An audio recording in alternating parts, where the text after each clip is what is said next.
Foram 5 anos esperando o diagnóstico do Matheus.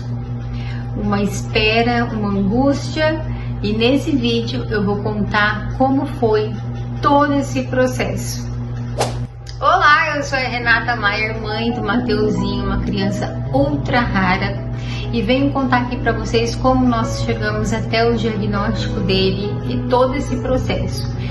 Começando lá na primeira morfológica, nós já sabíamos que ele teria 5 problemas no coração, que se chama tetralogia de Fallot, e os pés tortos congênitos. Até aí, entre aspas, tudo bem. Achávamos que eram só essas questões físicas que poderiam ser corrigidas com cirurgia, terapias, enfim. Mas depois do seu nascimento, muitas coisas foram acontecendo dia após dia.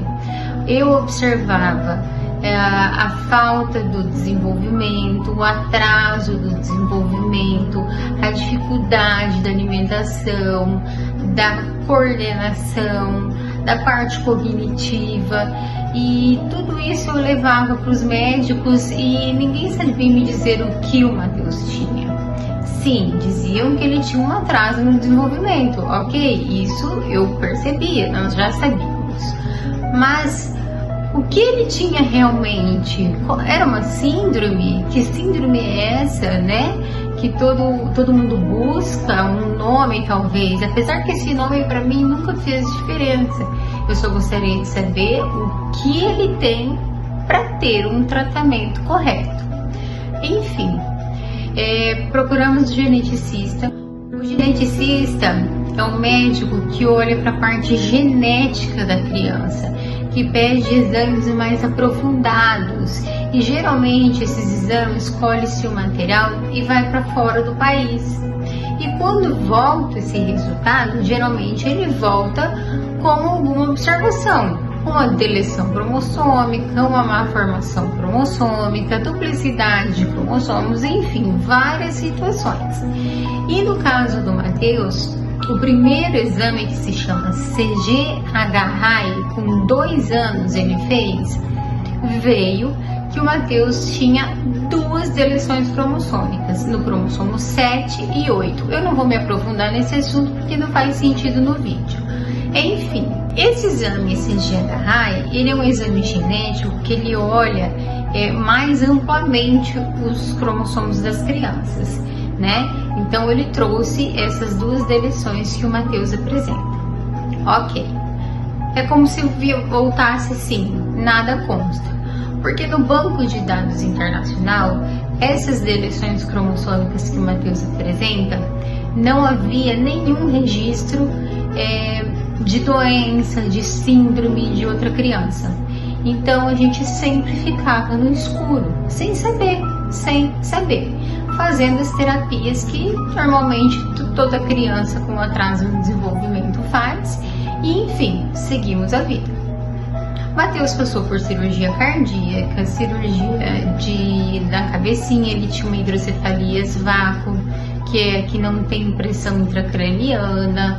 Foram várias situações, várias cirurgias, e nós não sabíamos o que ele tinha. Com 4 anos de idade, novamente, vamos repetir o CGH-RAI. Repetimos o CGH-RAI, voltou como se fosse a cópia do primeiro. É muito frustrante porque você não sabe o que o seu filho tem. Aí você pensa, será que o tratamento está certo? Será que a gente está indo pelo caminho certo? E muita correria, muita terapia e uma loucura. Até que nós chegamos a ser direcionados a fazer o exame Exoma. O Exoma, ele examina milhares de genes, mas só que mais individualmente, mais aprofundado, entendeu? Porque até então, chegar esse pedido da médica para fazer o Exoma, não tinha assim nos bancos de dados internacionais respostas para que o Matheus apresentava. Mas então por que 5 anos esperando para fazer o Exoma? Exatamente por isso, porque não havia nos bancos internacionais genéticos respostas para que o Mateus apresentava. As deleções dele não tinham em nenhum lugar, então a ciência não tinha resposta para o material do Mateus até então. E por conta disso, de não ter essas respostas do CGHI nos bancos de dados internacionais, que demorou 5 anos para a gente ter agora, com o exame Exoma, uma resposta. Porque até então a ciência não tinha resposta para que o Mateus apresentava geneticamente. Então por isso demorou 5 anos.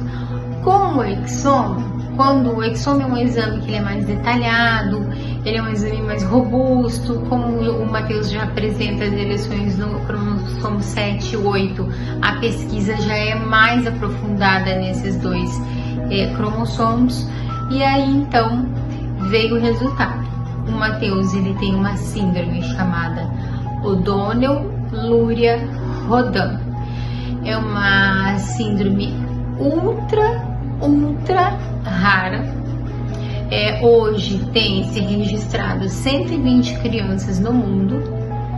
O Mateus no Brasil, até então, não sabemos se tem outro registro, mas até então o Mateus não tem prognóstico de tratamento, né? Ela traz algumas características dessas 120 crianças em comum, como por exemplo atraso de fala, hipotonia severa, o problema cardíaco, os PSORs congênitos.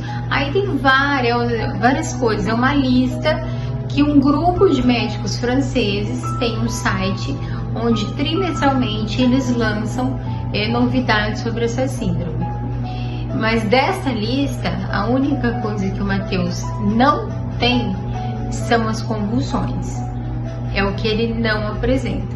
No restante, 80% das características ele apresenta. Inclusive o autismo que o Mateus apresenta não é um autismo clássico, como nós estamos acostumados a vivenciar no dia a dia ali, né?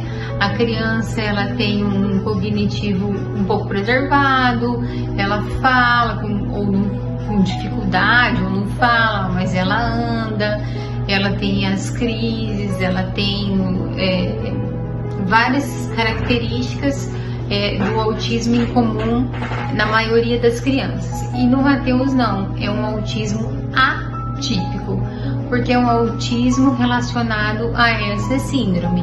Então por que nomeou o Mateus como autista? Por ele estar dentro desta síndrome e por ele ter algumas características, como atraso de fala, né? Rigidez um pouco no comportamento. Então são alguns detalhes que dentro dessa síndrome o autismo é presente. Eu estou aqui tentando resumir ao máximo porque é muito detalhe mesmo.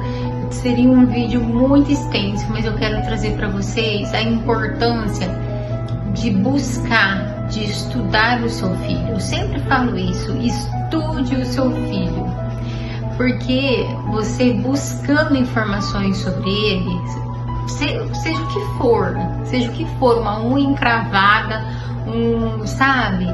uma síndrome de Down, qualquer coisa, estude o seu filho, porque você vai estar mais preparada para quando você receber o fechamento de um diagnóstico, quando você precisar ir mais a fundo num tratamento ou na própria consulta, levar perguntas mais pertinentes, que é o que eu faço. E eu estudo muito, eu pergunto, eu peço indicações de leitura, mas agora ficou um pouco mais difícil porque o Mateus, como uma síndrome ultra rara, não tem muito material, quase não tem nada de material. Então a gente fica muito preocupado pela questão do tratamento, que vai continuar o tratamento comum, o clássico, vamos dizer assim, teofone físio, né? E na escolinha, não tenho pretensão de aumentar as terapias dele, vai ficar nas terapias de reabilitação, que é o que está dando certo. E tentar buscar algo que ajude ele a melhorar na questão comportamental, nessa rigidez. Que nós passamos pelo neuropediatra semana passada, então a gente já começou com um remedinho para deixar ele um pouco mais aceitando a terapia, né? Porque ele tem o temperamento dele, né? De uma criança, de uma pessoa normal, assim como nós, tem dias que a gente quer, por exemplo, para academia, tem dias que a gente não quer. Mas é a mesma coisa a criança que faz terapia. Tem dias que ela quer, tem dias que ela não quer. Mas como isso se torna um comportamento muito repetitivo e ele fazendo força contra, que ele tem muita força, então eu pedi e relatei essa situação e nós entramos com uma medicação. Você que está aí no início dessa caminhada, eu sei o quanto é doloroso essa jornada. A minha jornada demorou 5 anos. Foram 5 anos de muitas perguntas, de perguntas sem respostas, na verdade, né?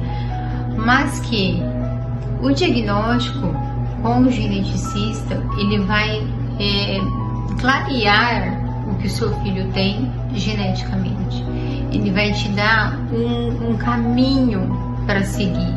Olha, você segue por aqui, ele tem isso, ele tem aquilo. Então, você vai ser orientado a sempre estar buscando e não desista. Porque para mim, foram 5 anos e eu nunca desisti, não desisti até agora. Tanto é que eu estudo muito, eu procuro, eu busco. Por quê? Porque é para a qualidade de vida do Matheus. E para finalizar, eu gostaria de deixar aqui que o diagnóstico é um papel, ele não é um ponto final. O diagnóstico, ele não resume seu filho. Um laudo, um papel, ele não traça o que é o seu filho. Porque assim como o Matheus, ele é uma caixinha de surpresa. É assim que eu falo, ele é uma caixinha de surpresa. Então, dia após dia, nós aprendemos com ele, nós tentamos entender o que ele precisa e de alguma forma ir nos dando uma direção do que é mais necessário no momento. Porque a mãezinha que tá chegando na maternidade atípica agora, ela quer abraçar tudo, né? Fazer tudo, assim como eu passei por isso. Mas nem sempre isso é o melhor para o seu filho, é o melhor para você. Então não desista, mesmo que demore, não desista. Continue investigando, procure, mude de profissional, seja curioso, porque é uma vida que depende de você. Nós, mães atípicas, geralmente viramos uma muralha, né? Eu falo que eu virei uma muralha pelo Matheus. E se não fosse isso, talvez muita coisa a gente nem tinha ido atrás, eu e meu esposo. Mas a gente fez o possível, o impossível. Então hoje eu olho para trás e falo, nós fizemos tudo que a gente pôde. E agora, daqui para frente, com um papel escrito uma síndrome que não tem prognóstico de tratamento e que na verdade, sendo bem clara, não mudou em nada. A gente vai continuar lutando para que ele tenha qualidade de vida e para que ele seja feliz e que seja criança e não um boneco que leva de um lado para o outro para a clínica o dia inteiro. Então pensa nisso, mãe, você não está sozinha, tá? Tem muita mãe nessa jornada, nessa caminhada. Aqui no meu Instagram você encontra muito conteúdo, no YouTube, e estamos juntas, tá bom? Então se esse vídeo te ajudou de alguma forma, já curte ele e compartilha, tá certo?